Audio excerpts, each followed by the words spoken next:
வணக்கம் நண்பர்களே. கிட்டத்தட்ட 12-13 நாட்களுக்கு மேலாக அறவழியில் போராடி கொண்டிருக்கும் தூய்மை பணியாளர்கள் இன்று அவர்களை குறித்த தமிழக அரசுக்கும் இந்த சங்கங்களுக்கும் தூய்மை பணியாளர்களுக்காக வாதாடக்கூடிய சங்கங்களுக்கும் இடையே இன்று சென்னை நீதிமன்றத்தில் அந்த விசாரணை வருது. அப்போது இன்றைக்கி தான் கோர்ட் ஏதோ ஒரு உத்தரவை பிறப்பிக்கும். ஏதோ ஒரு உத்தரவுன்னு நம்ம சாதாரணமாக சொல்ல முடியாது. ஏனென்றால் அங்கே வீதியில் இறங்கி போராடுபவர்கள் அன்றாடம் காட்சிகள் என்று சொல்வார்கள் அல்லவா, தினக்கூலிகள். அவர்களுக்கு வருமானமும் இல்லாமல் அந்த சாலையின் ஓரத்தில் அமர்ந்து அவருடைய வாழ்வாதாரக்காக போராடுகிறார்கள் என்றால் நீதிமன்றம் இதை பார்த்து கொண்டு சும்மா இருக்காது.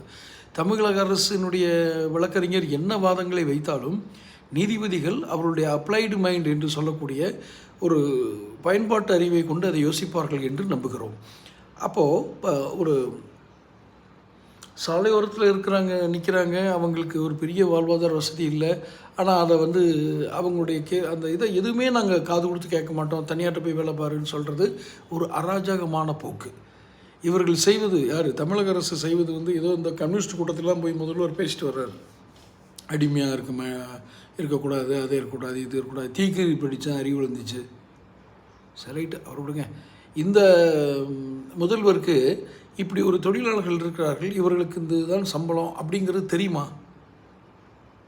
எனக்கு தெரிஞ்சு அப்படி தெரிஞ்சிருக்க வாய்ப்பு இல்லை. இவங்க யாரும் எடுத்து சொல்லிக்க மாட்டாங்கன்னு நினைக்கிறேன். அப்போ நீதிமன்றத்தில் இன்று என்ன சொல்கிறார்கள் என்பதை மிக தூய்மை பணியாளர்கள் மிகுந்த எதிர்பார்ப்புடன் அதை கவனித்துக் கொண்டிருக்கிறார்கள்.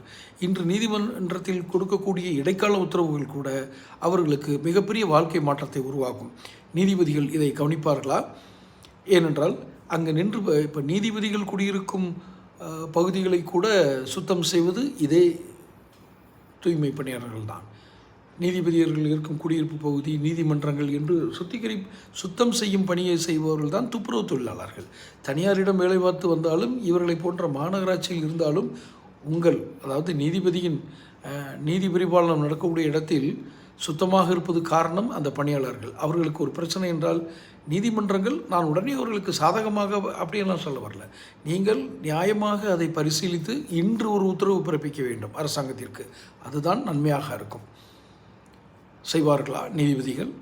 எதிர்பார்ப்புடன் தூய்மை பணியாளர்கள். நன்றி.